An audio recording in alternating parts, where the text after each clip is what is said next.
Welcome to another edition of the Go Noles Podcast. I'm your host, Gregory McCoy. This podcast is by a fan for fans. I am not a journalist. I am not a reporter. I am not an insider. I do not work for a website. The majority of my content comes from me and my opinion. Other information comes from the internet. Another dominating win. And Syracuse is a total fraud. I think we can say that beyond a shadow of a doubt. I thought they would play better in this game. Just like I thought in the Miami game. I thought that team would play better, but I'm not going to try to feel sorry for the opponent. We did what we were supposed to do, and that was just come in there and dominate, win the game, get our starters out, and, get ready for Louisiana. I don't think you can take Louisiana lightly.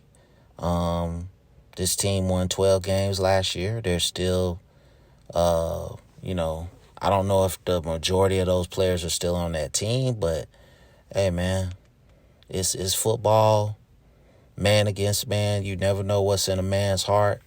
So, hey, you got to come out, ball out, and, see what happens. Trey Benson, to me, hey, he's a starting running back. I think he's earned that role. So, 163 yards, a couple touchdowns. The big receivers look good. Offensive line is playing awesome. Darius Washington at right tackle again looked pretty good. So,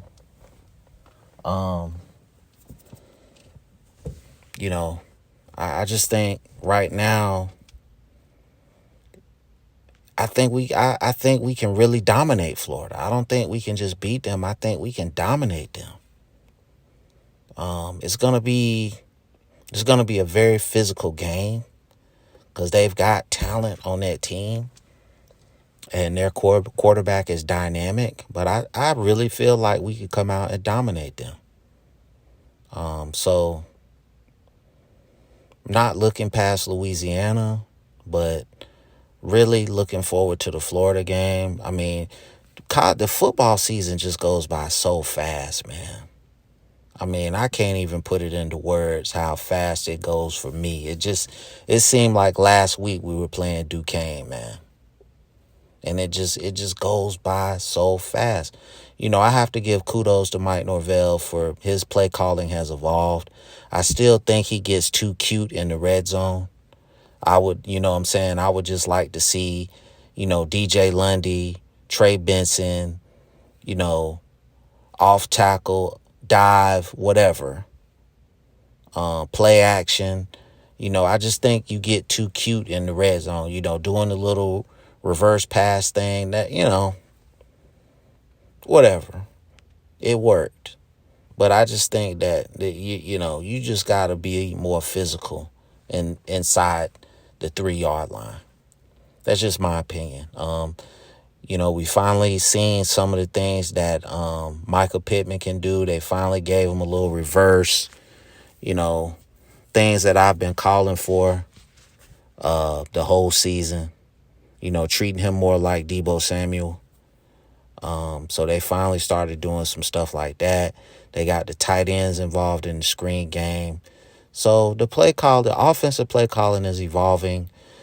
Defensively, we're playing pretty good over these last 3 games. We've played against inferior opponents. We've dominated them. And, that's all you can hope for as a fan. One of the things that I heard today was about nothing. It's a non-Florida State thing, but I just wanted to talk about it. The receiver up at Boston College, Zay Flowers. I heard a guy on TV talking about, well, he didn't take the money and he stayed and all this nonsense. Listen, man, any football player, college football player that listens to this, always take the money. Your career could be over in a second. And all these people that's talking about don't take the money. You're such a great guy because you stuck it out. They're not going to be paying your bills. So for all these people that gonna chime in and say all this BS about, it's so ethical to stay with the team and blah blah blah. Okay, when we play on the field, my philosophy, when we on the field, I'm all about team. When I'm off the field and I got an opportunity to make money through NIL, I'm gonna take it. So Zay Flowers, grown man, he do what he want. But for me, I'm gonna take the money. So I would have went to USC, Alabama, whoever paying the most, and wouldn't even look back. Because, like I say, your career could be over in a second. And, I just hate when people try to, guilt trip you in the stand with a sucky team.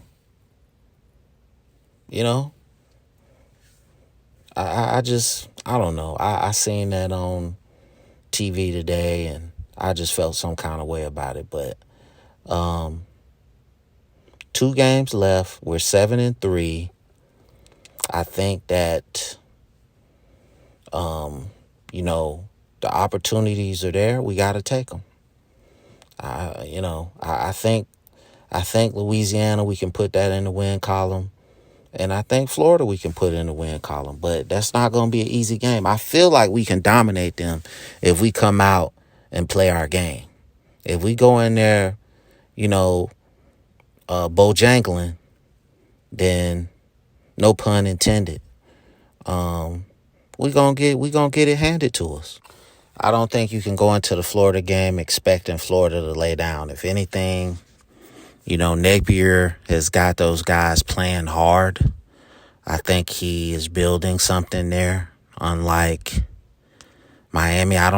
Even with what as bad as Miami has looked, they're 5-5 with an opportunity to go 7-5. They got Clemson next week, so I think they're gonna get their doors blown off, but we'll see. I just don't want Florida State to get overconfident, man. I don't want them thinking that they're bigger than what they are, because at the end of those 3 games and the 3-game losing streak, yeah, the score was close, but you were never really in any of those games. Wake Forest throttled you.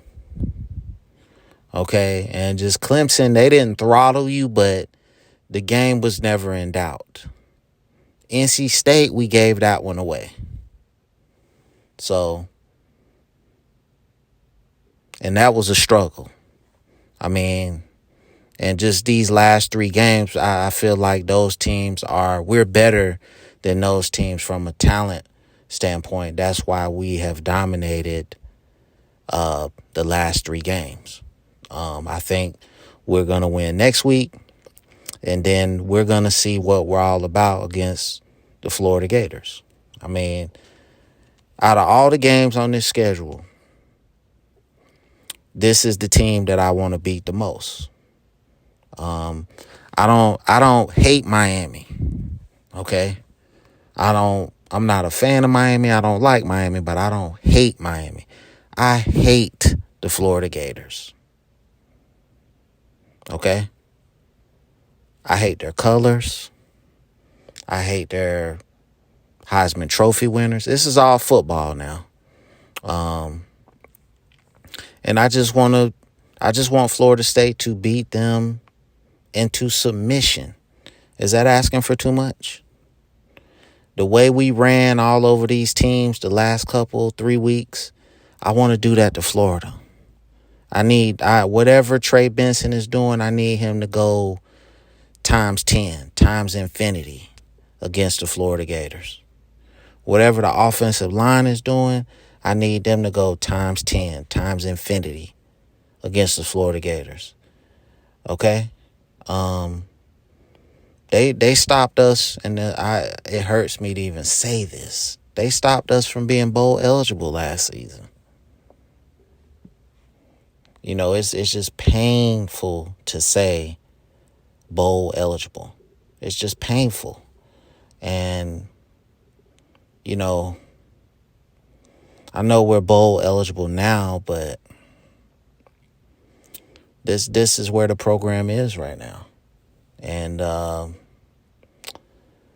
just hope that we get in the portal, we get more guys, we get more, we need some offensive linemen, defensive tackles in particular. And we got to get some cover corners. And, hopefully Jordan Travis comes back and, we're ready to go. And I just, man, if we can bring this whole group back, I know we got some 5th-year seniors and some 4-year seniors, but if we can bring this group back, man, it would truly be a blessing to, go into next season with this team. And I think we could really make some noise in the ACC. So with that being said, that's my instant reaction. Podcast available on all podcast platforms, available on YouTube. As always, go Noles.